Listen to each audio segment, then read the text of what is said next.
जय हिंद, नमस्कार दोस्तों। मैं निर्भय श्रीवास्तव आप सभी का स्वागत करता हूं अपने इस YouTube चैनल पर, जहां हम क्लास 12th के मैथमेटिक्स को कवर कर रहे हैं। इस समय हम चैप्टर नंबर फर्स्ट, जिसका नाम है संबंध और फलन, उसे पढ़ रहे हैं। पिछले लेक्चर में हम इसके बेसिक इंट्रोडक्शन वाले पार्ट को हम कवर कर लिए थे।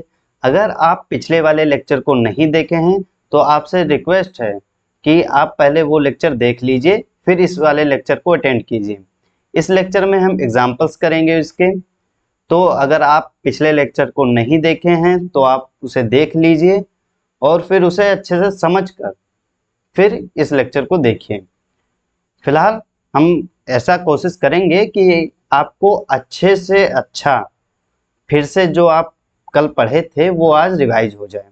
ठीक, फिलहाल आपको हम बोले थे कि आप रिवाइज कर लीजिएगा लेक्चर, लेकिन अगर नहीं किए हैं तो कोई बात नहीं, आप जुड़े रहिए। अभी आपको रिवाइज करवाते जाएंगे और क्वेश्चन सॉल्व भी करवाते जाएंगे।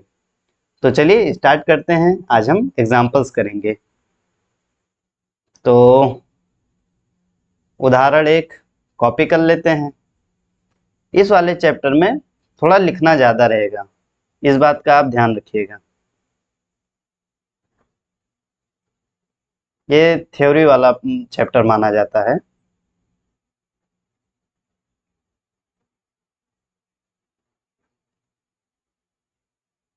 ये है उदाहरण नंबर एक, हल। पढ़ते हैं क्या कह रहा है। मान लीजिए ए किसी बालकों के स्कूल के सभी विद्यार्थियों का समुच्चय है। ए है सेट कोई, जिसमें ये दर्शाया जाता है, ए क्या है अपना, कि किसी बालकों के स्कूल में विद्यार्थियों का समुच्चय है। मतलब कोई ऐसा स्कूल है जिसमें केवल लड़के लड़के पढ़ते हैं, लड़कियां नहीं हैं। फिर आगे क्या बोला गया है, दर्शाइए कि आर, आर कोई संबंध है, R A comma B A B की बहन है, ऐसा कोई संबंध हमें दिया है। द्वारा प्रदत्त संबंध एक रिक्त संबंध है।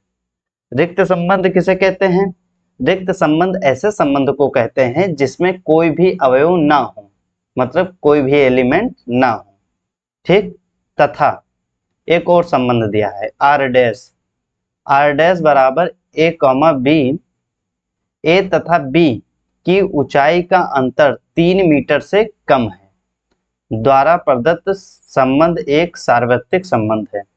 सार्वत्रिक संबंध किसे कहते हैं? सार्वत्रिक संबंध मतलब यूनिवर्सल रिलेशन।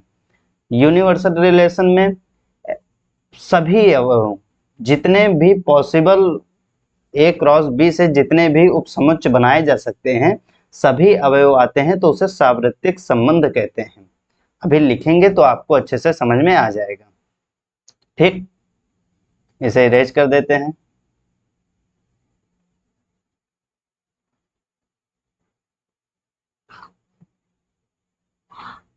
प्रश्न समझ में आया? प्रश्न आप सही से समझ लीजिए। ठीक, हल। अब इसमें दो केस हैं। पहले केस फर्स्ट को हम सॉल्व करते हैं। ए एक कोई सेट है जिसमें क्या है, किसी बालकों के, यहाँ पे देखो, किसी बालकों के स्कूल के सभी विद्यार्थियों का समुच्चय। तो ए क्या है, किसी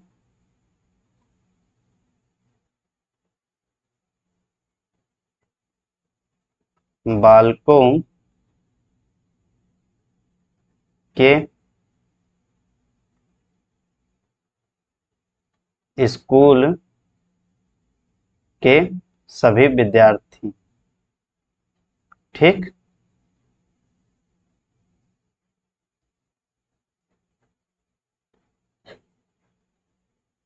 ए क्या है, किसी बालकों के स्कूल के सभी विद्यार्थी। ए बराबर हम लिख दिए हैं। ठीक, अब आर रिलेशन क्या दिया गया है, ए कॉमा बी।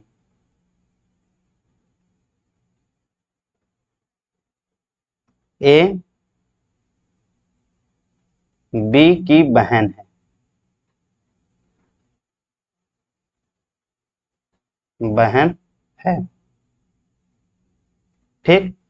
अब ये बोला गया है कि ये जो हमें संबंध दिया गया है ये रिक्त संबंध है, मतलब इसमें कोई भी एलिमेंट नहीं आएंगे, कोई भी पेयर नहीं बनेगा। तो आप ध्यान से सोचिए, बालकों का स्कूल है, मतलब सभी बालक ही हैं।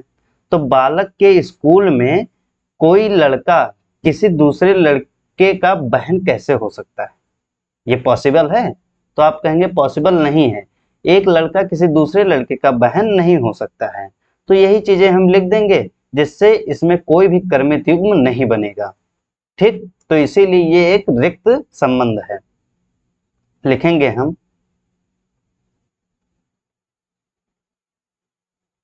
चूंकि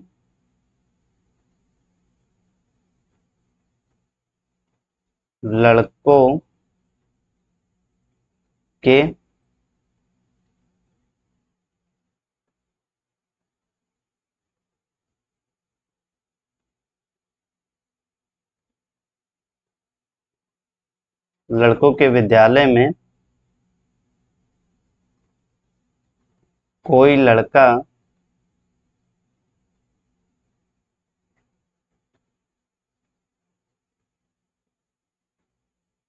दूसरे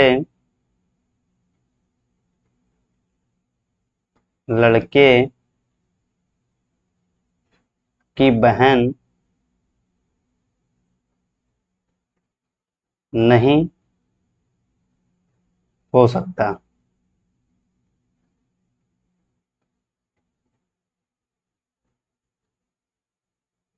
अतः संबंध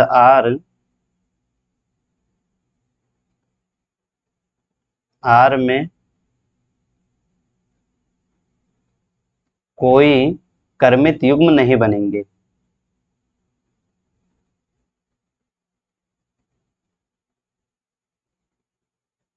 कर्मित युग्म नहीं होगा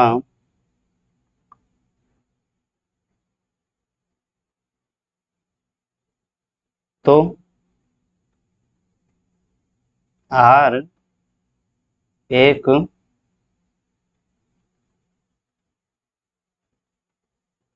रिक्त संबंध है। ठीक, समझ में आया? यही चीजें हमें लिखना था कि भाई एक लड़का किसी दूसरे लड़के का बहन कैसे हो सकता है। ठीक, क्योंकि लड़के का ही विद्यालय है, उसमें सब लड़के ही पढ़ते हैं, तो एक लड़का किसी दूसरे लड़के का बहन हो ही नहीं सकता, वही हम लिख दिए हैं। और इसीलिए एक रिक्त संबंध है क्योंकि इसमें कोई भी पेयर नहीं बन रहा है। तो मुझे लगता है आप ये समझ गए होंगे। दूसरे केस की तरफ बढ़ते हैं। केस दूसरा, इसमें रिलेशन दिया है आर डैश, ये। ठीक, आर डैश रिलेशन क्या है?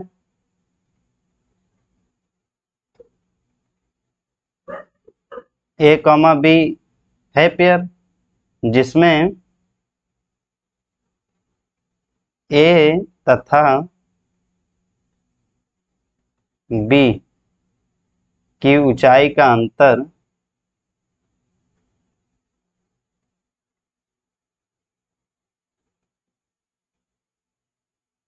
ऊंचाइयों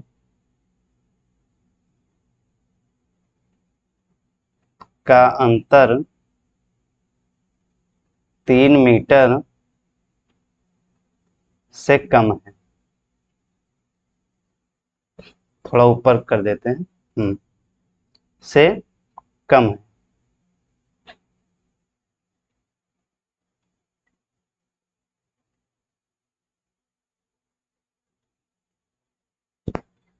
अब ये दूसरा केस है कि ए और बी कोई ऐसा पेयर है जिसमें ए की और तथा बी की दोनों की ऊंचाइयों का अंतर 3 मीटर से कम है। मतलब कोई ए लड़का है कोई बी लड़का है और दोनों के ऊंचाइयों का अंतर मतलब दोनों के हाइट में जो डिफरेंस है वो 3 मीटर से कम है। तो ये बोला गया है ये एक सार्वत्रिक संबंध है, इसे बताइए। तो आप एक जनरली सोचिए, 1 मीटर में कितने फीट होते हैं? 3 फीट 3 इंच होते हैं। ठीक, हाँ ऐसे ही होते हैं, 3 फीट 3 इंच होते हैं। तो 3 मीटर में कितने फीट कितने इंच हो जाएंगे? 9 फीट 9 इंच। तो आज के जमाने में भैया 9 फीट का कोई इंसान नहीं होता है, जनरली 9 फीट का इंसान नहीं देखा जाता है। हो सकता है भाई अपवाद स्वरूप हो कोई, वो अलग बात है, लेकिन जनरली 9 फीट का इंसान तो नहीं होता है। तो कोई छोटा सा छोटा बच्चा ले लो और कोई बड़ा सा बड़ा इंसान ले लो जनरल, तो उन दोनों के बीच जो ऊंचाई का अंतर होगा वो 3 फीट से कम ही होगा। तो ये एक सार्वत्रिक समुच्चय है, मतलब जितने भी पेयर बनेंगे वो सब इस रिलेशन के अंदर आने वाले हैं। तो वही चीज हम लिख देंगे। क्या लिखेंगे?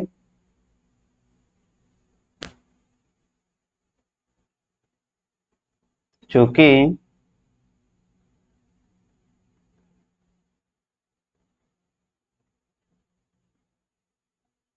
हम्म,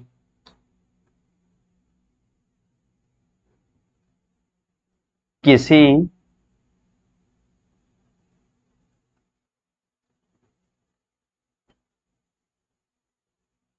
भी दो लड़कों की दो लड़कों की ऊंचाइयों ऊंचाइयों का अंतर हमेशा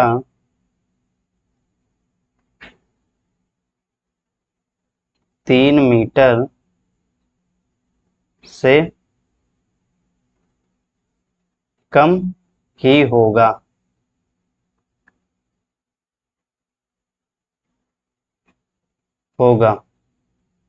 अर्थात ये जो आर रिलेशन है इसमें वो सभी पेयर आएंगे जो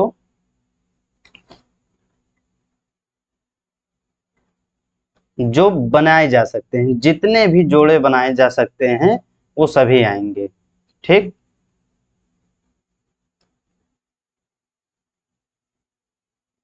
आर संबंध में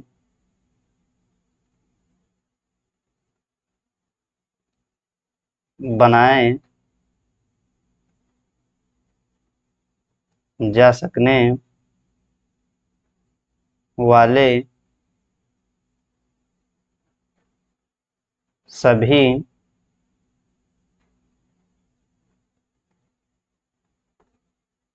क्रमित युग्म होंगे।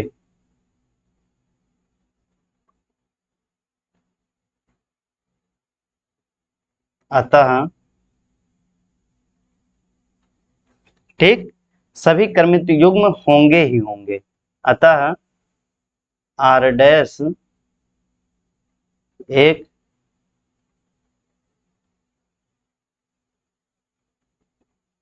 सार्वत्रिक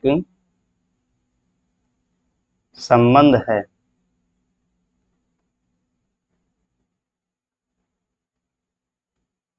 ठीक। तो यही चीजें हमें लिख के बता देना था कि वो सार्वत्रिक क्यों है और रिक्त क्यों है।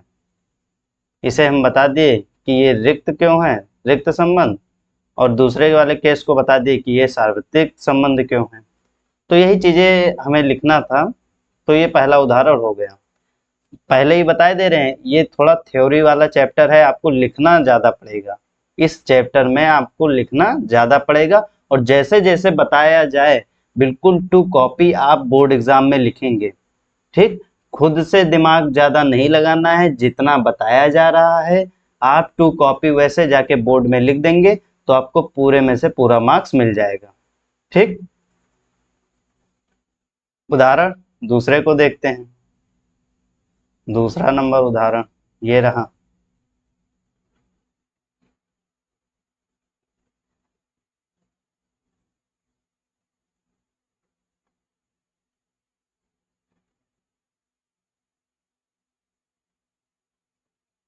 पढ़ लेते हैं। मान लीजिए टी किसी समतल में स्थित समस्त त्रिभुजों का समुच्चय है। ठीक, टी कोई एक सेट है जो किसी समतल में स्थित सभी प्रकार के त्रिभुजों को दर्शा रहा है। ठीक, आगे क्या बोल रहा है, समुच्चय टी में आर बराबर T1, T2, जहां पर पढ़ना कैसे, इसे भी ध्यान देखिए हम कैसे पढ़ रहे हैं। T1, T2 जहां पर T1 T2 के सर्वांग सम है, एक संबंध है। T एक सेट है, R हमें एक कोई संबंध दिया है और बोला गया है सिद्ध कीजिए R एक तुल्यता संबंध है। जो ये एक संबंध दिया है इसे एक तुल्यता संबंध हमें सिद्ध करना है।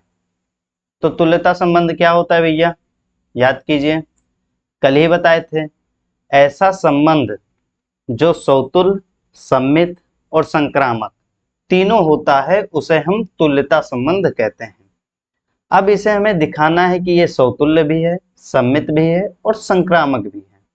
कभी भी अगर लिखा आ जाए कि तुल्यता संबंध सिद्ध कीजिए तो हम सौतुल्य, सम्मित और संक्रामक सिद्ध करके लिख देंगे कि ये सौतुल्य भी है, सम्मित भी है और संक्रामक भी है, इसलिए तुल्यता संबंध है। इस चीज को भी हम लिखेंगे तो आप समझ में आ जाएगा आपको। तो लिखा कैसे जाता है इसे बहुत ध्यान से देखिएगा आप। पहले लिखेंगे हल। अब टी बराबर क्या दिया है हमें, किसी समतल में स्थित समस्त त्रिभुजों का समुच्चय। किसी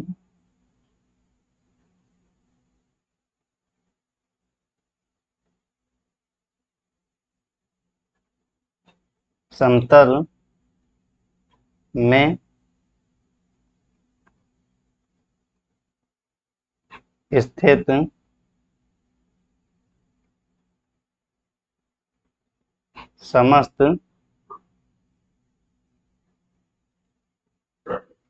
समस्त त्रिभुजों का समुच्चय। ठीक, समस्त त्रिभुजों का ये समुच्चय है टी बराबर।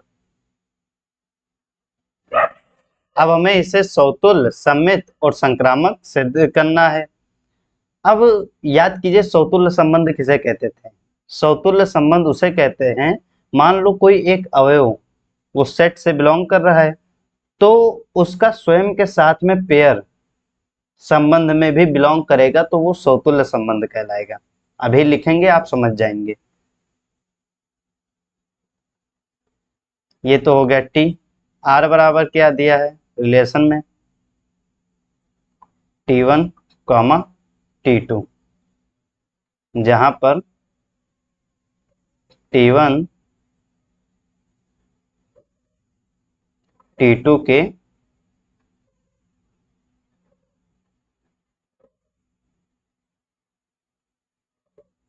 सर्वांग सम है, ये एक संबंध दिया है हमें।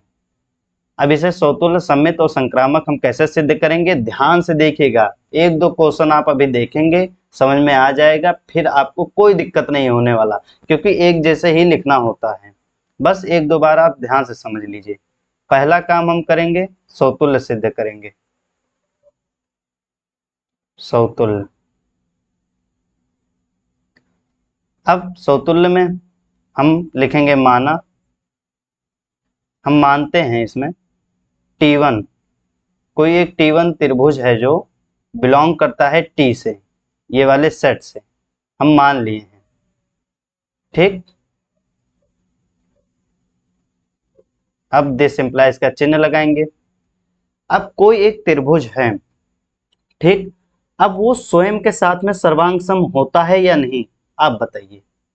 अब आप सोचेंगे सर्वांग सम का क्या मतलब होता है, सर्वांग सम का मतलब होता है जैसे ये मेरा left hand side, left hand है और ये राइट हैंड है, तो एक दूसरे के ऊपर ये देख लो ढक लिया है। ठीक, तो ये एक दूसरे के सर्वांग सम है, मतलब इसके शेप और साइज दोनों सेम है, इसीलिए ये एक दूसरे के सर्वांग सम कहलाते हैं।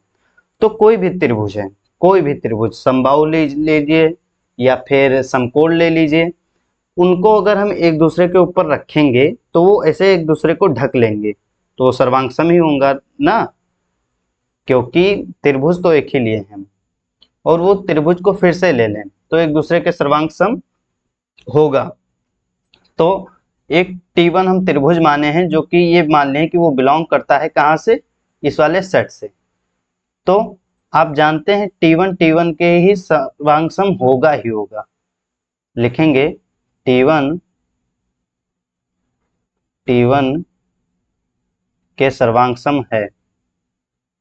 भाई कोई एक त्रिभुज वो स्वयं के साथ में तो सर्वांग सम होता ही है ना, तो वही हम लिख दे हैं, सर्वांग सम है। अब जब T1 के सर्वांग सम है तो इस वाली लाइन को देखिए, T2 के सर्वांग सम जब था तो इसे हम ऐसा लिख सकते थे T1,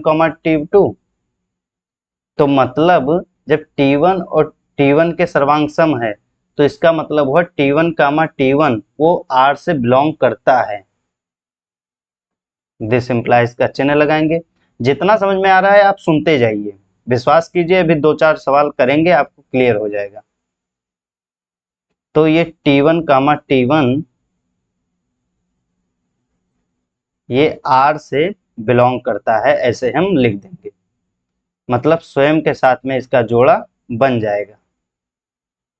अब जब R के साथ में बिलोंग करता है तो हम कल आपको समतुल्य बताए थे, अगर T1 सेट के साथ में बिलोंग करता है तो उसका स्वयं के साथ में पेयर अगर संबंध के साथ में बिलोंग करता है तो वो समतुल्य संबंध होता है। तो हम लिखेंगे यहाँ, अब ये वाली लाइन हर जगह लिखना होता है, for all T1 belongs to T के लिए T1 बिलोंग्स टू R है, तो यह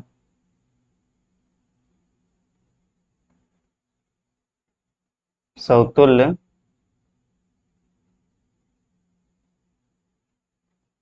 संबंध है।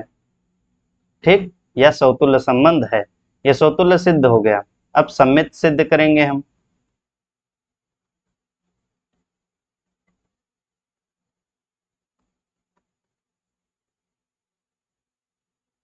एक सेकेंड।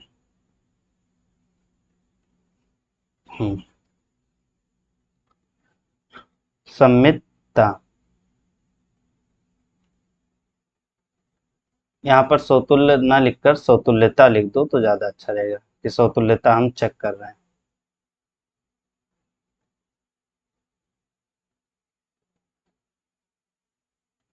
और यहाँ पर सम्मितता।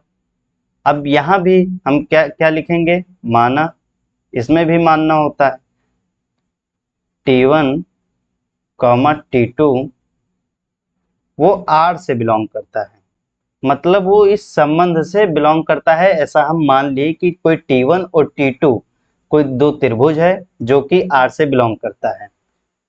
तो जब R से बिलोंग करता है तो इसका मतलब क्या हुआ कि T1 T2 के सर्वांग सम है, ये चीज लिख सकते हैं ना, क्योंकि वो R से बिलोंग कर रहा है। T1 T2 के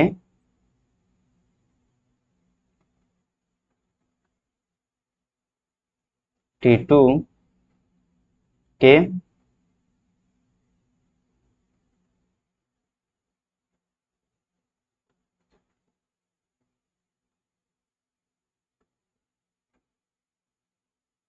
सर्वांग सम है, T1 T2 के सर्वांग सम है, ये चीज तो कंफर्म हो गया ना। तो जब T1 T2 के सर्वांग सम है तो हम ऐसा भी तो बोल सकते हैं T2 T1 के सर्वांग सम है, ऐसा हम लिख सकते हैं ना, T2 T1 के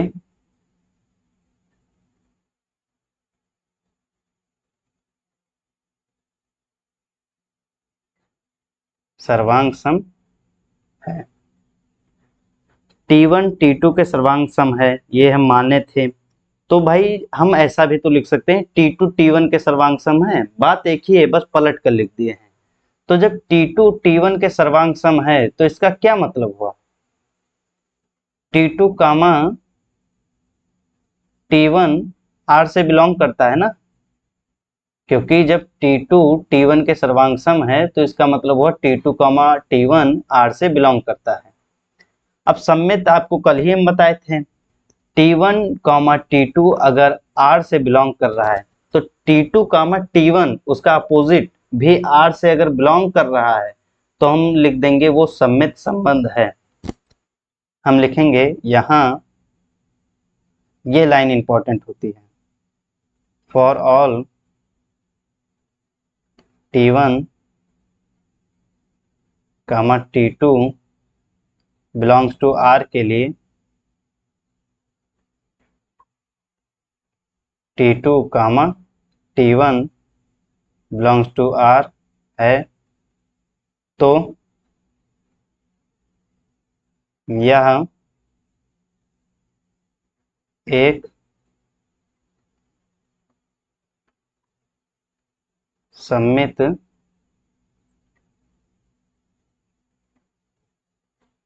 संबंध है, यह एक सम्मित संबंध है। ठीक, कोई दिक्कत, तो ये सम्मित भी सिद्ध हो गया। अब लास्ट पॉइंट अपना आता है संक्रामक। संक्रामक कैसे सिद्ध करेंगे,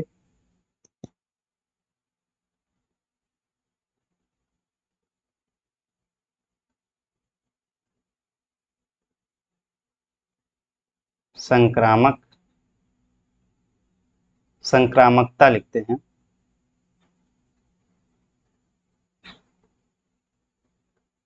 इस बार भी हम मानेंगे, माना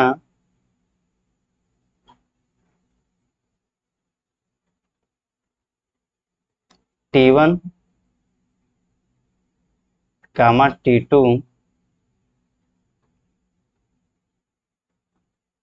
तथा T2 comma T3 belongs to R। ऐसा हम मान लिए कि T1 कामा T2 और T2 कामा T3 ये दोनों R से बिलोंग करता है, मतलब उस संबंध में है। तो इसका क्या मतलब निकला कि T1 T2 के सर्वांग सम है,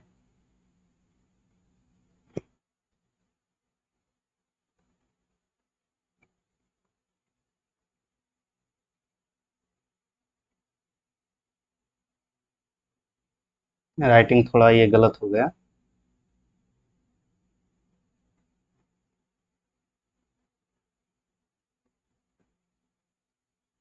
सर्वांग सम है तथा T2 T3 के सर्वांग सम है।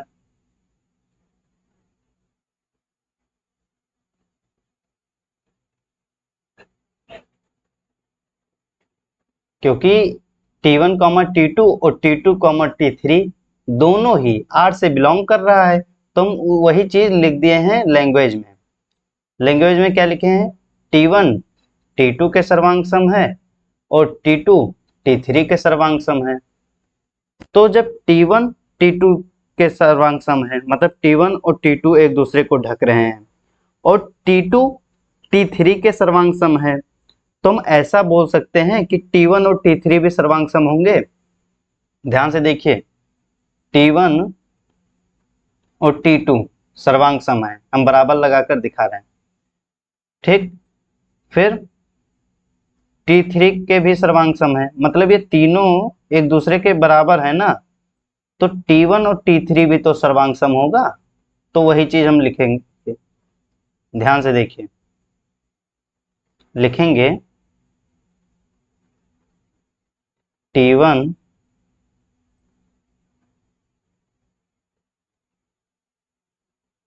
T3 के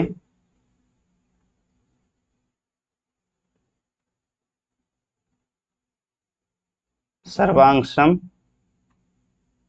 है। ठीक।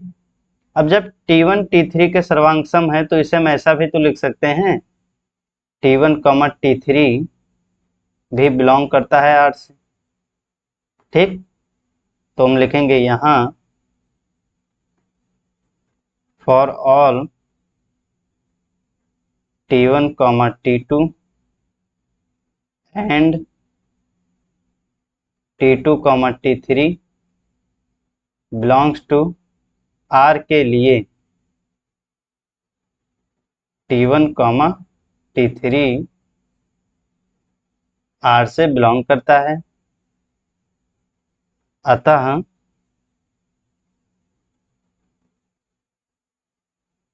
यह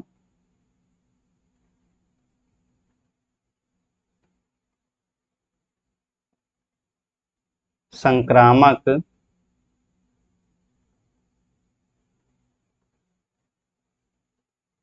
संबंध है। ठीक। अब सौतुल्य भी हम सिद्ध कर दिए, सम्मित भी सिद्ध कर दिए और संक्रामक भी सिद्ध कर दिए। तो जब तीनों है तो हम लिख देंगे कि यहां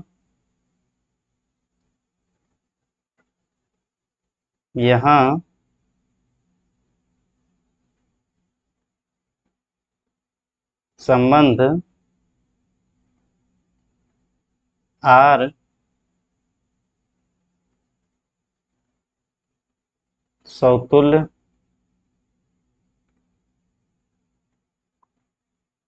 सम्मित तथा संक्रामक तीनों है तो यह संबंध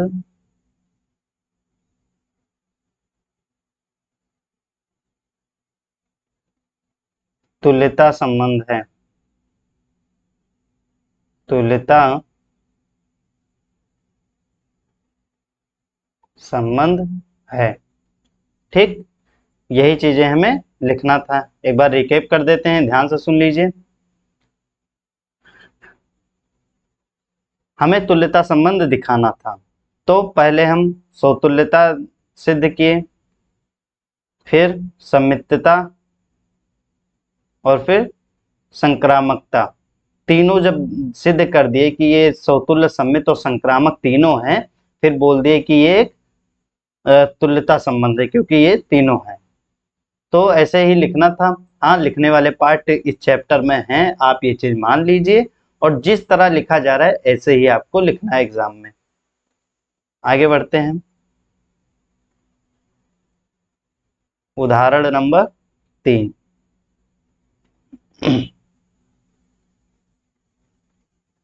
जब आप प्रैक्टिस कर लेंगे तो आपको ये कठिन नहीं लगेगा, आपको बिल्कुल रट जाएगा कि क्या कैसे कब लिखना है।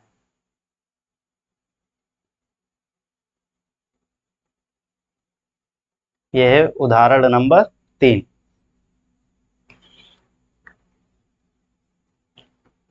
क्या बोल रहा है? मान लीजिए कि L किसी समतल में स्थित समस्त रेखाओं का समुच्चय है। ठीक।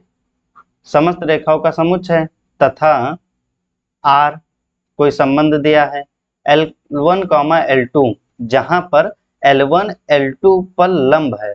मतलब ये मान लो L1 है तो ये L2 है, एक दूसरे पर परपेंडिकुलर है। ठीक। समुच्चय L में परिभाषित एक संबंध है। ठीक है। सिद्ध कीजिए R सम्मित है, मतलब दिखाना है कि सम्मित तो है किंतु ना तो सौतुल्य है ना ही संक्रामक है। सिद्ध कर देते हैं, अभी लिखेंगे आपको पता चल जाएगा। हल। L बराबर क्या है?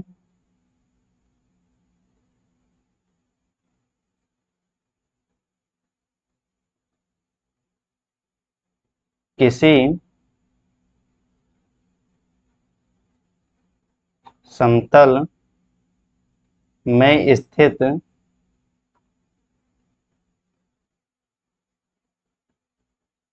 स्थित समस्त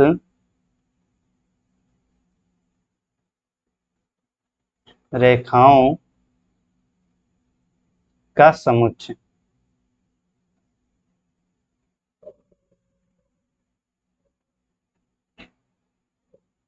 ठीक, एल क्या है?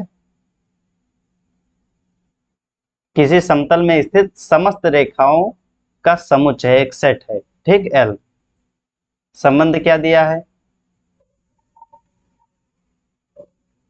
L1 कामा L2, जहां पर L1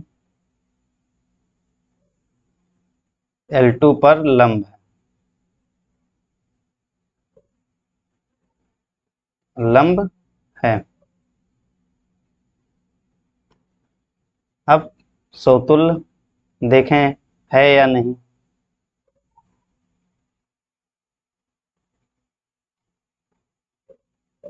समतुल्यता, समतुल्यता चेक करने के लिए हम लिखेंगे माना L1 बिलोंग्स टू L। मान लीजिए कि L1 कोई L से बिलोंग करता है। अब L1 का स्वयं के साथ में संबंध बनेगा या नहीं बनेगा, मतलब पेयर बनेगा या नहीं बनेगा। सोचिए, कोई एक L1 लाइन है, एक रेखा है L1, ये ठीक, ये L1 एक लाइन है। अब ये स्वयं के साथ में क्या परपेंडिकुलर हो सकता है? जैसे एक लाइन L1 है, तो ये स्वयं के साथ में परपेंडिकुलर होगा, कभी लंबवत होगा? तो आप कहेंगे नहीं हो सकता है, हमेशा एक दूसरे के ऊपर हो सकता है। बिल्कुल ऐसे परपेंडिकुलर कभी हो ही नहीं सकता। मतलब L1 L1 के परपेंडिकुलर कैसे हो जाएगा भाई? उसी के ऊपर ऐसे L1 बन जाएगा। फिर से एक बार हम L1 ड्रा किए, फिर से ड्रा करेंगे तो उसी के ऊपर ऐसे बन जाएगा, लेकिन परपेंडिकुलर नहीं होगा। तो एक रेखा स्वयं के साथ में लंबवत नहीं होता है। हम यहां लिखेंगे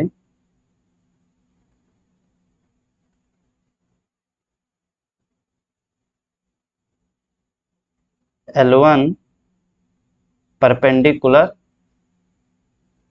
नहीं हो सकता, कट लगा रहे हैं, नहीं हो सकता L1 के साथ। ठीक, आप लिख भी सकते हैं, बाकी ऐसे चिन्ह से दिखा देंगे तो कोई दिक्कत नहीं होता है। परपेंडिकुलर का चिन्ह ऐसे ही बनता है, जो यहाँ पर ये बनाए हैं, ये वाला चिन्ह, ये परपेंडिकुलर का चिन्ह होता था, लेकिन हम ये रेड लाइन से कट कर दिए कि ये परपेंडिकुलर नहीं हो सकता।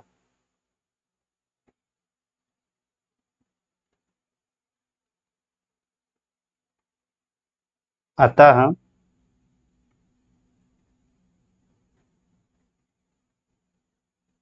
यहाँ पे परिभाषा लिखा जाए या रहने दें? लिख देते हैं। यहाँ यहाँ for all L1 belongs to L के लिए L1 comma L1 does not belongs to, cut लगा दी, R है तो यह संबंध समतुल्य नहीं है। यही चीज हमें लिखना था। तो समतुल्य तो नहीं है, हमें ये दिखाना भी था कि समतुल्य नहीं है। अब सममित की ओर बढ़ते हैं। दूसरा पॉइंट है सममित।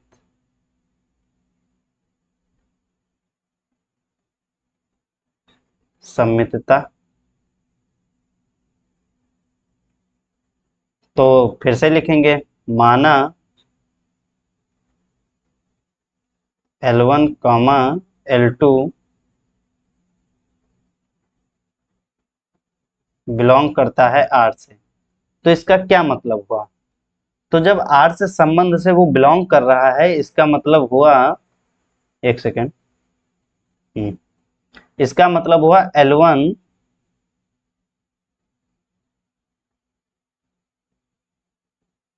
L2 के लंबवत है, क्योंकि रिलेशन में वही तो दिया गया है।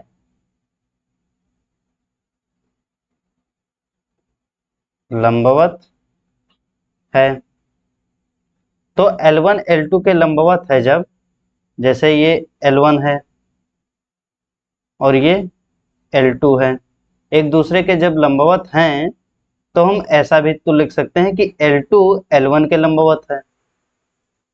अगर हम लिखे हैं L1 L2 के लंबवत है तो ऐसा भी तो लिख सकते हैं L2 L1 के लंबवत है, क्योंकि ये एक दूसरे के लंबवत हैं, तो चाहे L1 पहले लिखें चाहे L2 बाद में लिखें, उससे कोई मतलब नहीं है।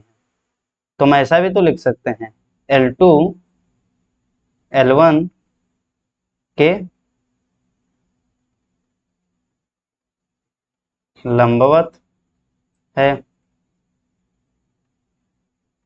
तो L2 कामा L1 बिलोंग करेगा R से, तो आप कहेंगे हाँ कर रहा है। तो हम लिखेंगे यहाँ for all L1 comma L2 belongs to R के लिए L2 comma L1 belongs to R है, तो यह सम्मित संबंध है, जो कि हमें सिद्ध करना था कि सम्मित है लेकिन समतुल्य और संक्रामक नहीं है। तो सम्मित तो हम दिखा दिए कि सम्मित है, अब समतुल्य भी दिखा दिए कि समतुल्य नहीं है। अब संक्रामक की तरफ बढ़ते हैं।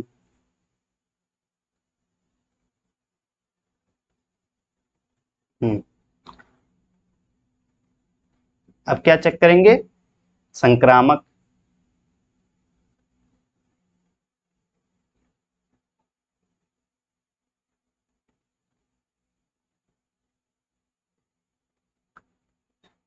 संक्रामकता लिखेंगे माना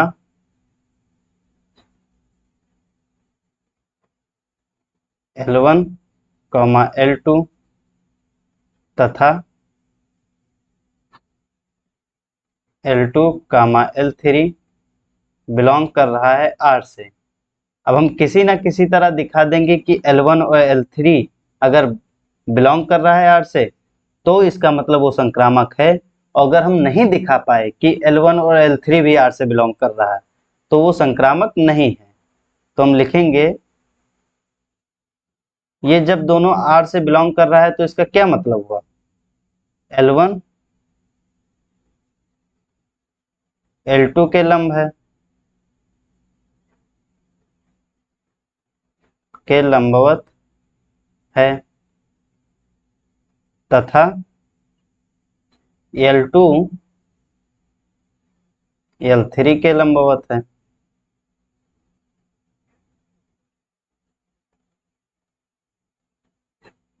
लंबवत है, ये लाइन लिख दिए हैं। अब जब L1 L2 के लंबवत है, पहली लाइन को देखिए, L1 L2 के लंबवत है, ये कोई L1 है, L2 के लंबवत है, ये हम L2 बनाए हैं, L2 के लंबवत है, और L2 L3 के लंबवत है, तो L3 के लंबवत है L2, तो ये मान लो कोई L3 है, ये L3 है, ये वाली लाइन L3 है, तो L3 भी L2 के लंबवत है।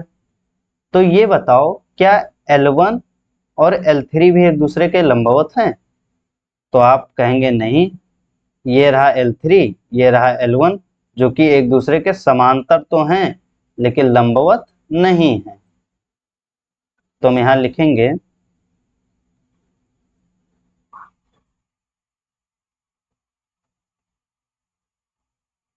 यहां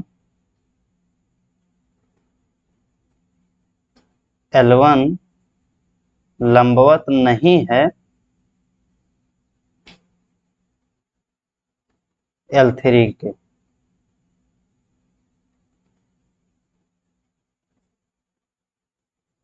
तो ये यहाँ हटा देते हैं, ये न लिखते हैं क्योंकि दिस इम्प्लाइज का चिन्ह लगा दिए हैं ये।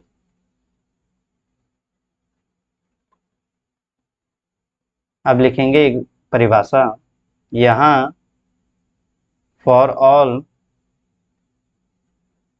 L1, L2 तथा L2, L3 belongs to R के लिए, ठीक, R के लिए L1, L3 does not belong to R,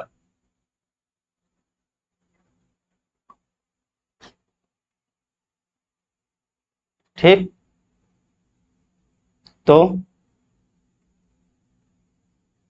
यह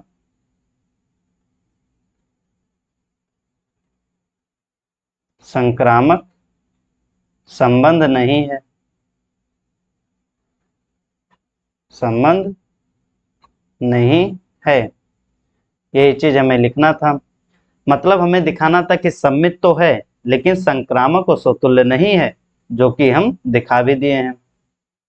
आप इसे अच्छे से समझ लीजिए क्योंकि पिछला लेक्चर अगर आप ठीक से देखे होंगे तो ही ये समझ में आने वाला है। तो ये अपना उदाहरण नंबर 3 कंप्लीट हो गया। अगले उदाहरण की ओर बढ़ते हैं। उदाहरण 4,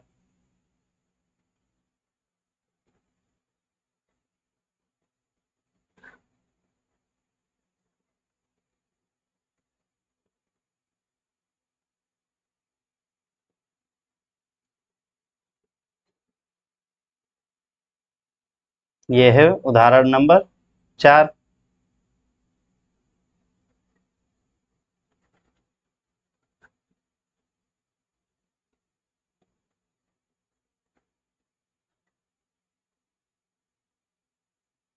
पढ़ते हैं। सिद्ध कीजिए कि समुच्च, ये कोई समुच्च है, 1 2 3 उसमें लिखे हैं अवयव में 1, 1 2, 2 3, 3 1, 2 2, 3 एक संबंध है, ठीक। वो स्वतुल्य है परंतु न सम्मित है न संक्रामक है, ऐसा हमें सिद्ध करना है। तो सिद्ध कर देंगे, बहुत ही आसान है। लिखेंगे हल,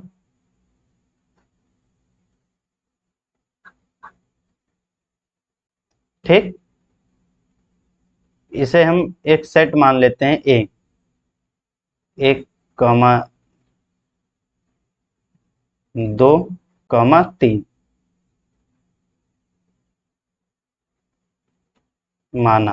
माना ए बराबर 1, 2, 3 ऐसा एक सेट है अपना। आर क्या है?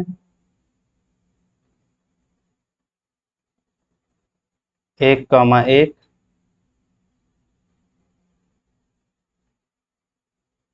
2, 2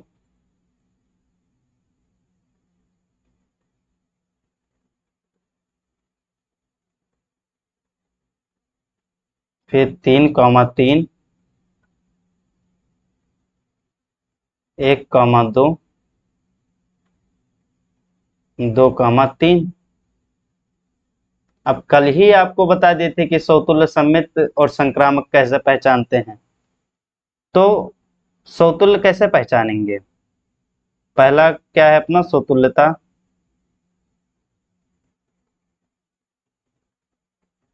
समतुल्यता समतुल्यता हम पहचानते हैं जो सेट में अवयव हैं उनका स्वयं के साथ में अगर पेयर बन रहा है तो वो समतुल्य होगा। तो 1 का स्वयं के साथ में पेयर बन रहा है, 2 का भी स्वयं के साथ में जोड़ा बन रहा है, 3 का भी स्वयं के साथ में जोड़ा बन रहा है, तो ये समतुल्य है। अब लिखेंगे कैसे? लिखेंगे यहाँ for all small A belongs to, A मान लिए हैं हम, small A belongs to capital A के लिए ए कॉमा ए बिलोंग करता है आर से,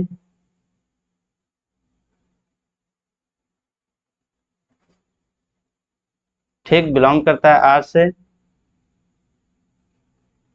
तो यह संबंध एक समतुल्य संबंध है, समतुल्य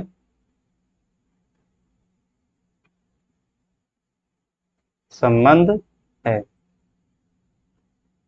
तो ये समतुल्य संबंध है, हम दिखा दिए।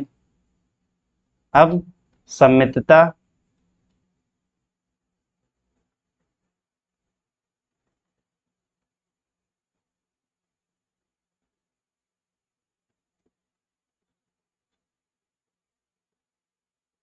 सममितता कैसे देखते हैं, तो उसे हम आर में चेक करते हैं।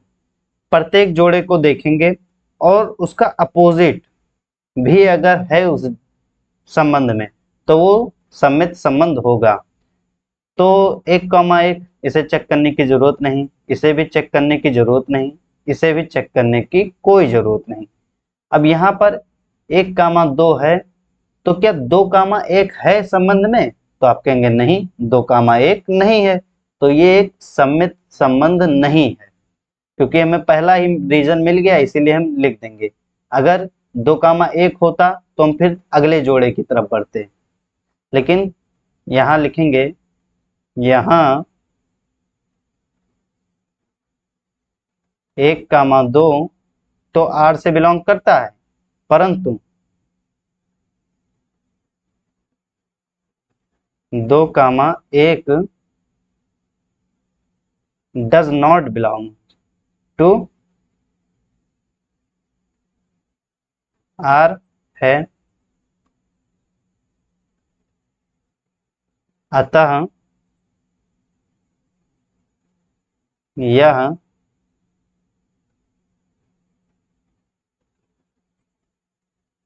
सममित संबंध नहीं है।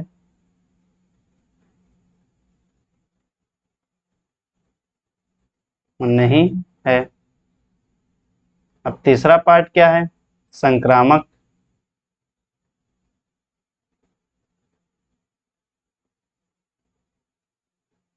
संक्रामकता, संक्रामकता कैसे चेक करते हैं, अगर हमें ए बी मिल गया, बी सी मिल गया, तो हम ए सी को ढूंढेंगे। तो ये तो सेम ही है, इन तीनों को चेक करने की कोई जरूरत नहीं। हमें ए बी यहाँ पर मिल गया, यहाँ पर देखो ए बी मिल गया, बी सी मिल गया, तो हम देखेंगे ए सी है, अगर ए सी होगा तो संक्रामक है, अन्यथा संक्रामक नहीं है। तो एक कामा दो, दो कामा तीन है। अब क्या एक कामा तीन भी है संबंध में, तो आप कहेंगे नहीं, एक कामा तीन तो है ही नहीं, तो ये संक्रामक संबंध नहीं है। इसी चीज को हम लिख देंगे यहाँ,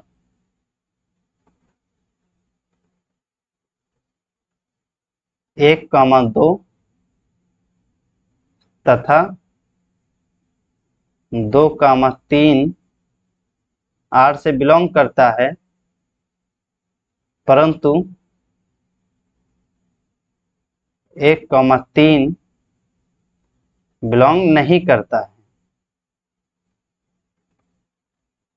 अतः यह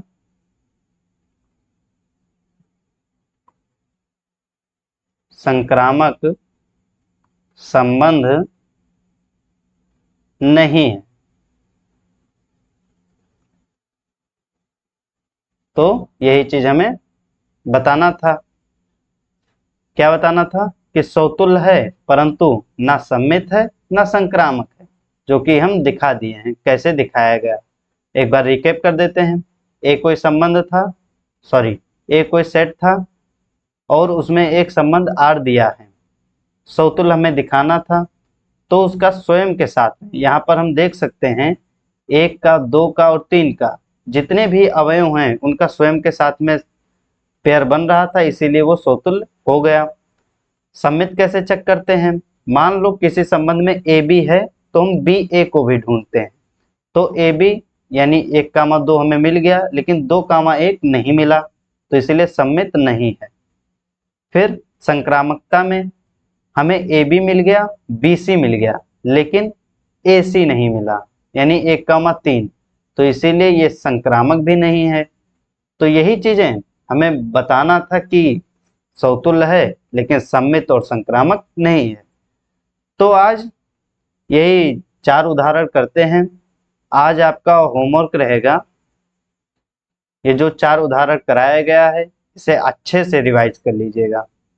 ठीक, जहां भी आपको डाउट हो थोड़ा सा पीछे करके अच्छे से सॉल्व कर लीजिएगा। ज़्यादा एग्जाम्पल्स नहीं करवा रहे हैं क्योंकि ये थोड़ा समझने वाला है, थोड़ा रटने वाला है। स्टेप आपको रटने ही पड़ेंगे कि समतुल्य के लिए कैसे लिखेंगे, सममित के लिए कैसे लिखेंगे और संक्रामक के लिए कैसे लिखेंगे। तो ये थोड़ा आप अच्छे से रिवाइज कर लीजिएगा। और एक काम और है, एक्सरसाइज नंबर 3.2 आप कंप्लीट रफ में निकाल लीजिएगा। ठीक, कंप्लीट आप रफ में निकाल लीजिएगा 3.2, और आज जो पढ़ाया गया है उसे रिवाइज कर लेंगे। बस मैथ में इतना ही आज के लिए आपका होमवर्क है।